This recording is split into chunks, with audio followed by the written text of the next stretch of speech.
Bonjour, bonsoir, dépendamment côté ou côté Chanel là, c'est Marchons Unis, la grande famille qui rentre chez vous. Alors, n'oubliez pas de partager avec vos amis et vos proches, comme ça vous n'allez pas rater aucune de nos vidéos. Et je vous souhaite déjà bonne écoute et bienvenue sur notre channel, notre plateforme Marchons Unis, la grande famille. Alors aujourd'hui, nous allons parler d'une chose que tout le monde en parle. C'est est-ce que deux hommes ont le droit de se marier ou bien deux femmes? Est-ce que c'est un péché ou pas? Ou bien allons voir ce que dit la Bible ou les églises dans tout ça. Pour certains, la Bible est un livre comme tout autre livre, est un livre d'histoire. Pour d'autres, est un livre sacré ou encore c'est la constitution même de Dieu. Alors, pour ceux qui croient que c'est la constitution ou bien c'est le livre sacré de Dieu, c'est interdire, il n'est pas recommandé pour un homme de se marier avec un homme, ou une femme avec une femme, ou de coucher avec des bêtes. C'est interdit selon ceux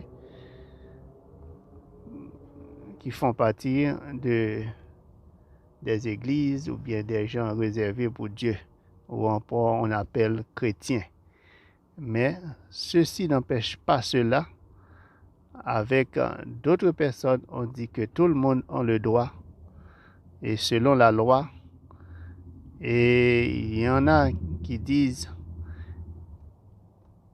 il n'y a pas, la Bible ne peut pas emprunter sur la loi humaine, parce que la Bible c'est un livre écrit par quelqu'un et la loi dit que tout le monde a le droit.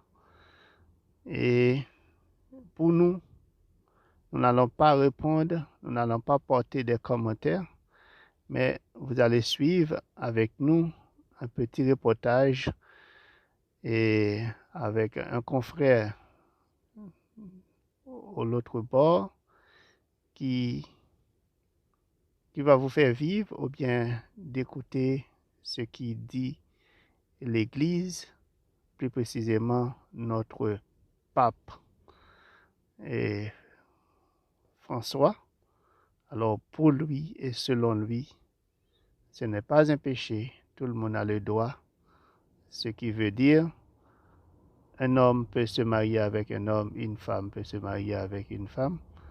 Alors ce n'est pas un péché, comme tout le monde a le droit, alors tout le monde a le droit de jouir et la liberté physique et la liberté de voter, la liberté de jouir, tout et tout. Ça veut dire on a le droit civil et politique. Alors, sans plus tarder, suivons avec nous pour voir comment et ce que dit l'Église dans tout ça. Alors, pas toute Église. Alors, comme on disait, toujours l'Église parlait. Est-ce que l'Église a parlé? Eh bien, voyons avec ce reportage notre confrère de l'autre bord.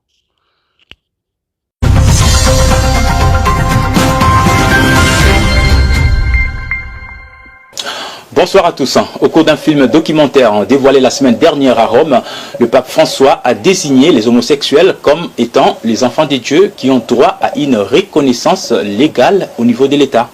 Inconcevable, cette union immorale de personnes de même sexe est bien l'acte abominable qui était à la base de la destruction impitoyable des Sodome et Gomorrhe dans la Bible et qui aujourd'hui constitue un signe avertisseur non négligeable pour l'épouse de Christ. Anna Kisala. C'est la première fois dans l'histoire de l'Église catholique romaine qu'un pape plaide pour un acte homosexuel de solidarité.